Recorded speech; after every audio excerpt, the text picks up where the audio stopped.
July 23ని నేను investigate చేశాను. లడ్డూ విషయం మీకు తెలిసినప్పుడు మీరు 100 రోజులు పూర్తయినంత వరకు ఎందుకు మీరు ఈ ప్రశ్నించలేదు? ఈరోజు నేను పవన్ కళ్యాణ్ ప్రెస్ మీట్ చూశాను, షాక్ అవుతున్నాను. ఎవరో ఏదో ఇచ్చిన స్క్రిప్ట్ చదవద్దు తమ్ముడు, నువ్వంటే నాకు గౌరవం, నేనంటే నీకు మహాగౌరవం, ఇప్పటికీ మర్చిపోలేను. మీ నాన్నగారు చనిపోయినప్పుడు ఇంటికి రమ్మంటే వచ్చా, ప్రేయర్లు చేశా. చిరంజీవి అల్లు అరవింద్ 10 నిమిషాల్లో వెళ్ళిపోతే నువ్వు గంట కూర్చున్నావు. తర్వాత విశాఖపట్నం ఎయిర్పోర్ట్లో 6 మినిస్టర్లు ఎంపీలు ఉంటుండగా నేను విఐపి రూమ్కి రాగానే నువ్వు నిలబడి నీ కుర్చీ ఇచ్చావు. అలాంటిది నువ్వు ఏం మాట్లాడుతున్నావు ఈరోజు? సనాతన ధర్మం గురించి నీకేం తెలుసు? జగద్గురు స్వామి శంకరాచార్య 100 కోట్ల హైందవుల అధిపతి 20 సంవత్సరాలు నా చారిటీ సిటీకి వచ్చి నా ఆశీస్సులు తీసుకున్నారు. నువ్వు ఈరోజు హిందూ ముస్లిం క్రిస్టియన్ మధ్య గొడవలు ఎందుకు పెడతావు? ఇదే నరేంద్ర మోదీ గారిని, ఆర్ఎస్ఎస్ని, బీజేపీని నువ్వు 2014లో మద్దతు ఇచ్చి బీఎస్పీతో సిపిఐ సిపిఎంతో పొత్తులు పెట్టుకొని వారిని నువ్వు తిట్టలేదా? మోదీ గారిని తిట్టలేదా? ఆర్ఎస్ఎస్ని తిట్టలేదా? నా వైఫ్ క్రిస్టియన్, నేను సెక్యులర్. అలాంటి వాడివి ఈరోజు నీ ప్రెస్ మీట్ 15 నిమిషాలు విని అలసిపోయాను, ఇంక వినకూడదని ఏం మాట్లాడుతున్నావు? తక్షణమే రాజీనామా చేయి. పవన్ కళ్యాణ్, నువ్వు ఉప ముఖ్యమంత్రిగా క్వాలిఫైడ్ కాదు. నీకు ఇచ్చిన సలహా ఎవరిస్తున్నారో బాగోలేదు. చరిత్రహీనుడు కాకూడదు. ఈరోజు గాంధీ గారి పేరు ఎందుకు చెప్పుకుంటున్నావు? అంబేద్కర్ గారి పేరు ఎందుకు చెప్తున్నావు? పుచ్చలపల్లె సుందరిని ఎందుకు స్మరిస్తున్నావు? ప్రకాశం పంతులు గారిని ఎందుకు పొగుడుతున్నావు? వారందరూ చరిత్రలో శాంతి దూతలు, శాంతి కామకులు. హిందూ ముస్లిం క్రిస్టియన్ మధ్య గొడవలు పెట్టొద్దు, రాష్ట్రాన్ని విభజించొద్దు. అందుకనే నేను ఈరోజు ఇంకొక బిల్లు ప్రిపేర్ చేశాను. తిరుపతిని యూనియన్ టెరిటరీగా డిక్లేర్ చేయండి. తమిళనాడు ఏ విధంగా పాండుచేరికి యూనియన్ టెరిటరీకి హెడ్డో, తిరుపతిని యూనియన్ టెరిటరీగా డిక్లేర్ చేస్తే 3 లక్షల కోట్ల ఆస్తి కాపాడుతాం. ఈ హిందూ ముస్లిం క్రిస్టియన్ గొడవలు లేకుండా ఉంటది. తిరుపతి దేవస్థానంలో అపవిత్రం అంటూ జరిగింది అంటే నేను దాన్ని తీవ్రంగా ఖండిస్తున్నాను. చిన్నప్పుడే మా నాన్నగారు యేసు ప్రభుని సొంత రక్షకుడిగా అంగీకరించక ముందు తిరుపతి నన్ను తీసుకెళ్లి పాపనాశనంలో మునిగి బాప్తిసం తీసుకొని శ్రీనివాస్ అని నాకు పేరు పెట్టారు. అన్ని మతాలకి గౌరవిస్తాను, అందుకనే ప్రపంచ శాంతి దూతగా పేరు పొందాను. మరి మీరు సీక్రెట్ గా స్టీల్ ప్లాంట్ ఎందుకు అమ్మేస్తున్నారు? నాకు ఈ రోజు తెలిసింది. రేపు కోర్టులో వెకేట్ చేయడానికి బిల్లు వేశారని. 8 లక్షల కోట్ల స్టీల్ ప్లాంట్ ని కాపాడుతానని చంద్రబాబు నాయుడు గారు, మోదీ గారు, పవన్ కళ్యాణ్ మాట ఇచ్చారు కదా. ఇప్పుడు దాని గురించి ఎందుకు మాట్లాడు? 30,000 మంది అమ్మాయిలు ఎత్తుకు వెళ్ళిపోయారు, వాళ్ళు దొరకలేదు. మా గవర్నమెంట్ అధికారంలో వస్తే నేను ఫైట్ చేస్తానని పవన్ కళ్యాణ్ ఈ రోజు ఆ విషయం ఎందుకు మాట్లాడట్లేదు? ముందు ఆ 30,000 అమ్మాయిలు ఎక్కడున్నారో వాళ్ళ కొరకు దీక్ష చేయి, లేదా నోరు మూసుకొని మౌనవ్రతం పాటించు. ఎవరు ఏది స్క్రిప్ట్ ఇస్తే అది చదవద్దు తమ్ముడు. ఒక వరల్డ్ లీడర్గా, ఒక స్పిరిచువల్ లీడర్గా, నీకంటే 10-15 సంవత్సరాలు వయసులో పెద్దగా, గ్లోబల్ పీస్ ప్రెసిడెంట్ గా నేను ఇచ్చే సలహా పాటిస్తే నువ్వు చరిత్రహీనుడిగా ఉండవు, చరిత్ర హీరోగా మిగులుతావు. లేదా ఉప ముఖ్యమంత్రికి రాజీనామా చేసి నిన్న కాక మొన్న ఏమన్నావు దీక్ష అన్నావు, నిన్నేమో యాక్టింగ్ అంటున్నావు, ఈ రోజేమో ఇంకోటి అంటున్నావు. చక్కగా యాక్టింగ్ ఫీల్డ్లోకి వెళ్ళు. అంతకంటే ముఖ్యం, ప్రత్యేక హోదా గురించి నేను ఫైట్ చేస్తుంటే రండి ఢిల్లీ అన్నావంటే నువ్వు స్పందించవే పవన్ కళ్యాణ్? 6 కోట్లకు ఉపయోగపడిన ప్రత్యేక హోదా మీకు వద్దా? మీరు పవర్ లో ఉన్నారు, తేలేకపోతున్నారు. నేను తీసుకొస్తానని మోదీ గవర్నమెంట్ తో మాట్లాడుతున్నా. తిరుపతి యూనియన్ టెరిటరీగా చేయమని ఇప్పుడే పెద్ద ఆయనతో మాట్లాడాను. మోదీ గారిని కలవడానికి రమ్మన్నారు, వీలైతే వెళ్తున్నాను. యుద్ధాలు వద్దు, శాంతి కావాలి. రేపేమో స్టీల్ ప్లాంట్ ని అమ్మేస్తున్నారు. రేపే 100 రోజులు మీరు 6 ఇచ్చిన వాగ్దానాలు ఫెయిల్ అయినందుక ఈ లడ్డు కాంట్రవర్సీ, లేదా స్టీల్ ప్లాంట్ ని సీక్రెట్ గా అమ్మేయడానికి ఈ లడ్డు కాంట్రవర్సీ, లేదా స్పెషల్ ప్రత్యేక హోదా మీరు ఎస్ అని ఎందుకు అనలేదు? కోర్టు నోటీసులు ఇచ్చిన తర్వాత ముఖ్యమంత్రి గారికి, గవర్నమెంట్ కి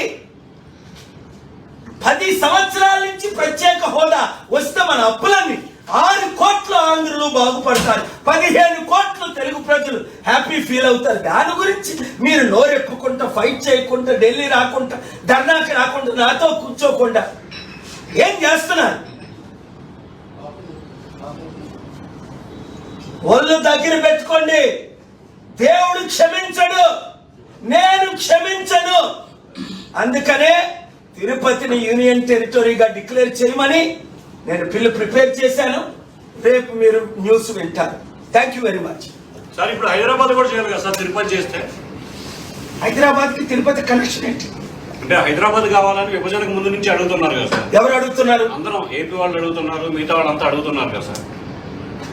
నేను ఎప్పుడు అడగలేదు. మీరు అడగలేదు సార్? హైదరాబాద్ చాలా బాగుంది, అది తెలంగాణలో కంటిన్యూ అవుతుంది సార్. ఇప్పుడు లడ్డూలో కలిసిందా కలవలేదా? కలిసి సిబిఐ ఎంక్వైరీ అడుగుతున్నాను కదా. అంటే మీ అభిప్రాయం సార్, మీరు దేశాలు మొత్తం తిరుగుతూ ఉంటారు కాబట్టి మీకు వచ్చిన ఫీడ్బ్యాక్ కానీ లేకపోతే మీకు వచ్చిన సమాచారం కానీ. చూడు బాబు, లడ్డూలో కల్తీ కలిసింది అంటే ఎవరినైనా ప్రాసిక్యూట్ చేయాలి. ఒక హోలీ టెంపుల్ ని అన్హోలీ చేస్తే. కానీ జూలై 23ని ఆ రిపోర్ట్ వచ్చినప్పుడు నేను చదివాను, టైమ్స్ ఆఫ్ ఇండియా కూడా రిపోర్ట్ చేసింది. ఇప్పుడు వరకు ఎందుకు ఊరుకున్నారు చంద్రబాబు నాయుడు గారు? దానికి ముందు జవాబు చెప్పాలి. అంటే 100 రోజులు మీరు ఫెయిల్ అయిపోయింది డిస్ట్రాక్ట్ చేయడానిక, స్టీల్ ప్లాంట్ ని సీక్రెట్ గా అమ్మడానిక, ప్రత్యేక హోదా కావాలని కోర్టులో ఫైల్ చేయి. కనీసం నేను ఫైట్ చేస్తున్నాను 6 కోట్ల ఆంధ్రుల తరపుని, 15 కోట్ల తెలుగు ప్రజల తరపుని. మీరు ఎందుకు కౌంటర్ ఫైల్ చేయలేదని అడుగుతున్నాడు చంద్రబాబుని, పవన్ కళ్యాణ్ని. మొన్న విశాఖపట్నంలో 38 మంది ప్రాణాలు పోతే ఎన్వైరన్మెంటల్ కంపెనీ నెగ్లిజెన్సీ వల్ల పవన్ కళ్యాణ్ ఎక్కడున్నాడు? వరదలు వచ్చి 10 లక్షల మంది విజయవాడ ప్రజలు మునిగిపోతుంటే పవన్ కళ్యాణ్ బయటకు వస్తే సెల్ఫీలు తీసుకోవాలంట. ఎవడడుగుతున్నాడు నీతో సెల్ఫీలు? ప్రజల కొరకు నేను ఉంటాను, అండగా ఉంటానన్న పవన్ కళ్యాణ్ ఎక్కడున్నాడు? సనాతన గొడవలు ఎందుకు మనకి? హిందువులు హిందూ పని చేయని, ముస్లింలు ముస్లిం పని చేయని, క్రిస్టియన్స్ క్రిస్టియన్ పని చేయని, అందరం దేశంలో శాంతిగా ఉన్నాం. కారణం ఏంటంటే ఎలాగా ఫెయిల్ అయిపోయారు. 100 రోజుల్లో ఇచ్చిన 6 వాగ్దానాలను నెరవేర్చలేదు, స్టీల్ ప్లాంట్ ని కాపాడలేదు, ప్రత్యేక హోదా తేలేకపోయారు. మోదీ గవర్నమెంట్ ఫెయిల్ అయిపోయింది. ఇక్కడ ఉన్నది మోదీ ఎన్డీఏ గవర్నమెంట్. ఇప్పుడు గొడవలు పెట్టాలా? అప్పుడు మోదీ ఎలాగైతే పాకిస్తాన్ మీద యుద్ధం అంటాడు ఎలక్షన్స్ ముందు, లేదా చైనా ఆక్యుపై అంటాడు, లేదా ప్రపంచంలో వెళ్ళి నేను లెక్చర్ ఇస్తాను అంటాడు శాంతి దూతలా. ఇక్కడ పవన్ కళ్యాణ్ వాడుకుంటున్నారు. ఎలాగ చంద్రబాబు నాయుడు ముసలైపోయాడు, బీజేపీ ఎలాగా 1% లేదు. ఒరే నువ్వు రెచ్చగొట్టు, వైసీపీలో ఉన్న ఎవడైనా యూజ్లెస్ ఫెలోస్ ఉంటే వాళ్ళు వచ్చి నీ పార్టీలో చేరుతారు, చేర్చుకో. ఆల్రెడీ ఒకడు అంటాడు పవన్ కళ్యాణ్ 2029లో ముఖ్యమంత్రి చేస్తాడట. ఎదవ, ఒక ఎదవ. ఇప్పుడు ఆల్రెడీ ఆయన ఉప ముఖ్యమంత్రి. ఇప్పుడు ఏం చేస్తాడో చెప్పు. ఇచ్చిన వాగ్దానాలు నెరవేర్చండి, 13 లక్షల కోట్ల అప్పులు తీర్చండి, 1 కోటి మందికి ఉద్యోగాలు ఇవ్వండి, ఇచ్చిన 6 వాగ్దానాలు నెరవేర్చండి. ఫ్రీ బస్ అన్నారు, ఫ్రీ బస్ ఇవ్వండి. ఇంటికి 15,000, 18,000, 20,000, 30,000 అన్నారు. ముందు అది ఇచ్చి చూపించండి. ఇప్పుడు దాకా మొదటి దానికి మొగుడు లేడు, కడదానికి కళ్యాణం అట. మళ్ళీ పవన్, ఇప్పుడు ఉన్నది పవన్ కళ్యాణే గవర్నమెంట్, చంద్రబాబు నాయుడే. మళ్ళా 2029 అప్పటికి రాష్ట్రమే ఉండదు నేను కాపాడకపోతే, ప్రత్యేక హోదా తెలుసుకురాకపోతే, స్టీల్ ప్లాంట్ ను అడ్డుకోకపోతే. Be careful, mind your language. Dear Pawan Kalyan, I love you as a little brother. I blessed you. I laid hands and prayed for you at your home. But don't speak whatever you want to speak. Little English that you know. Please mind your language. Understand what you are speaking. Close your eyes for 11 days. Pray to unite Christian, Hindu, Muslims. Dividing is very easy. Uniting is very difficult. Twin towers were destroyed in the matter of minutes in the US. Worth billions of dollars.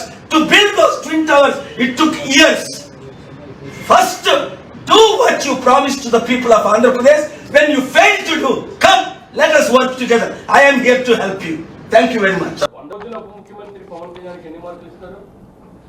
100 జీరోలు. ఏం చేశారు? అదే జీరోలు, ఒకట్లేని జీరోలు. మరి ఏంటది? ఏం చేశారు చెప్పమనండి. Free bus ఇచ్చారా? పెన్షన్లు ఇచ్చారా? కంపెనీలు పెట్టారా? కమిటీలు వేస్తారు వీళ్ళు. ఇలాగ 5 సంవత్సరాలు డ్రామాలు ఆడతారు.